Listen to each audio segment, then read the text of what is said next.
Due to this ongoing pandemic, it's been a long time since we had a proper vacation, right? It's like this year doesn't want us to go out and explore the world. But that doesn't mean that we can't take a vacation. We definitely can, using the old school way. Before the prevalence of these flights, trains and resorts and all these means of transportation, there was only one way by which you could explore the beauty of a place. It was by imagining about that place and reading about that place.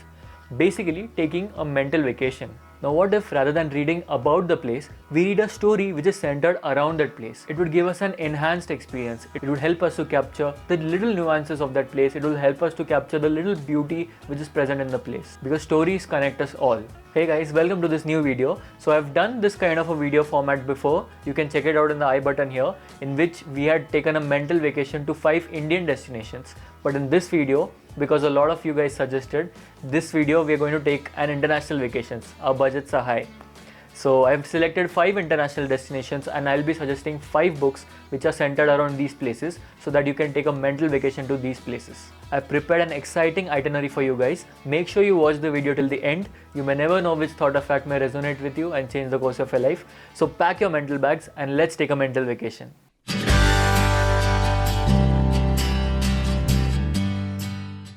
That's right, the first place where we are going is a place where Mr. Shah Rukh Khan said, आज एक जिंदगी और जी लो, आज एक सपना और देख लो, क्या पता कल हो ना हो. Hit like for the Bollywood reference. So we are going to New York City and we are going there by reading the book The Catcher in the Rye by J.D. Salinger. It is a very famous book. It is taught in English literature courses and it's a world famous book. It's a blockbuster book. Let's understand what the book is all about. So the main theme of this book is alienation. It's about a teenager named Holden who is basically in a psychiatric treatment. He is in a ward and he's writing his experiences in the city of New York.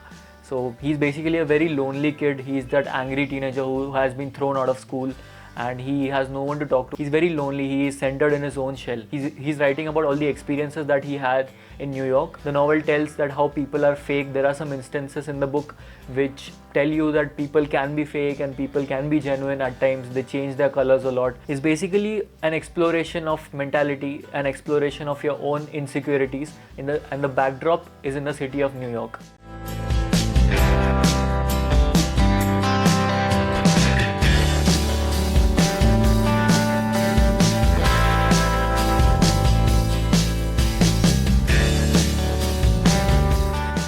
The novel is essentially centered after the World War II period, but many of the instances from the city are still intact and you can take a brilliant mental vacation in the streets of New York City. So you'll have a great time reading this book and you take a very good mental vacation in the city of New York.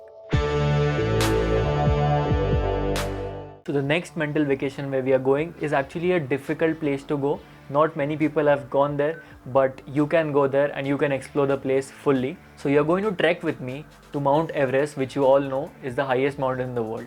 For this, you can read the book Into Thin Air by Jon Krakauer. So he's the same writer who has written Into the Wild, which has also been adapted into a movie. I've talked about this book in one of my earlier videos as well. This book is essentially centered around a specific expedition which happened where the author himself was in the team of the climbers and a horrific incident happened around that time which led to death of many people. This book is actually a non-fiction book, but it's like a story, so you can read it like a story and trust me, the author has explained the landscapes of the Himalayas and the Everest so beautifully. It's breathtakingly beautiful. He has paid attention to every little detail, all the climbing equipment, all the mentality, all the mental anxiety which is going when you're climbing the mountain. It's like it's a life-changing experience for many of the climbers who have climbed Everest. So he has written about all of that.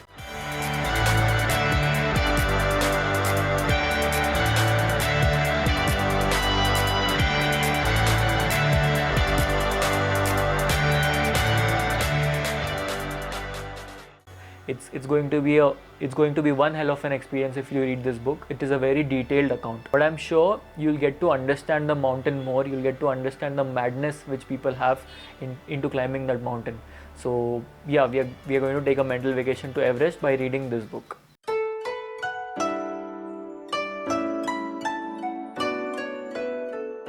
So for our next trip, we are going to Tokyo. We are going there by reading the book Norwegian Wood by Murakami. So I know Murakami has a lot of novels which are based around Tokyo and places around Tokyo, but I chose this specific book because I felt this book has Tokyo like a central character as well. There are changing landscapes of Tokyo, there are changing seasons which are very poetic and which go with the flow of the novel as well. This book is a distressing book. It's about a man named Toru Watanabe. He hears this song named Norwegian Wood in Germany, and he is transported back to his teenage days where there are complicated emotions evolved, there is mental illness evolved. The story is very distressing and full of anxiety. But it's typical Murakami. You would be sucked into the world of Murakami. He paints a different Tokyo picture, but nonetheless there are actual places of Tokyo, there are actual streets of Tokyo, restaurants of Tokyo, and beautiful landscapes of Tokyo which you can explore by reading this book.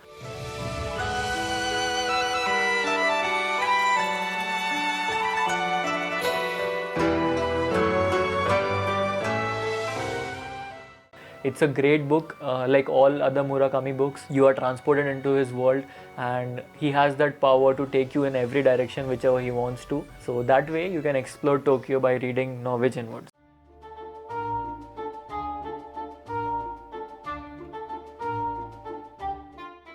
On the second position, I have London. We are going to travel to London, and I think you can guess, some of you might be able to guess which character I'm going to talk about, which story I'm going to talk about.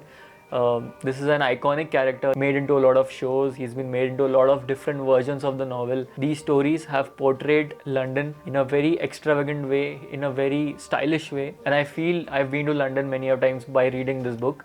I'm talking about The Adventures of Sherlock Holmes by Arthur Conan Doyle. I would recommend you to read the original Sherlock Holmes novels, the original stories of Arthur Conan Doyle, in which, other than the gripping story, there is also a certain taste to the city of London. You feel like you're actually in London. There are numerous references to the way people talk. For example, there's a taxi driver and his appearance is told to you, how Sherlock dresses himself, that you know how people are interacting. You have that British humor in between. So that way London is explored very well.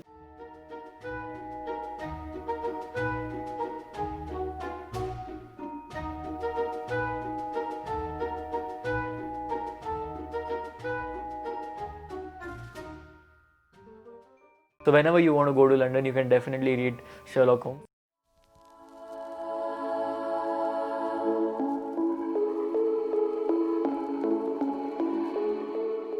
So the last place where we are going is a beautiful city, Paris, and for that you can read The Da Vinci Code by Dan Brown. Now, why is this my favorite mental vacation? Because the way Dan Brown has painted a picture of Paris, it's like almost real to you. So this book is a blockbuster novel. You might have heard of it.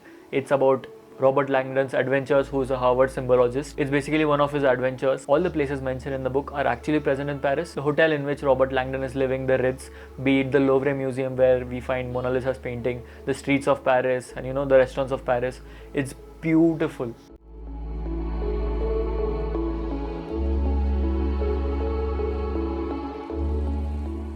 Dan Brown has taken every part of the city and made it come alive. Other than the gripping story, other than the intense drama which is going on, it's like Paris is talking to you. You are actually having a conversation with Paris, the streets of Paris. So that is why this is my favorite mental vacation. Whenever I want to go to Paris, I just read the Da Vinci Code, because also I don't have money. So yeah, if you want to go to Paris, definitely read this book. I'm sure many of you might have already read this book and you can relate with me here, how beautiful he has written about Paris, but also in a fun way. It's not like it's very preachy or it's very factual. So yeah, those were my recommendations, guys. I really hope you like this format. Do let me know if you like this format. We can explore many more places. We have the whole world to cover. So thank you for watching this video, and I really like to thank each one of you who has subscribed to my channel. I understand how valuable time is in today's world. I promise you I'll try my best to bring out value in each video. Some value you'll find in each video of mine. So do subscribe to my channel if you like my content. It really motivates me. So if you like this video, do hit the like button and subscribe to my channel and put a comment down below. See you in the next video. Bye bye.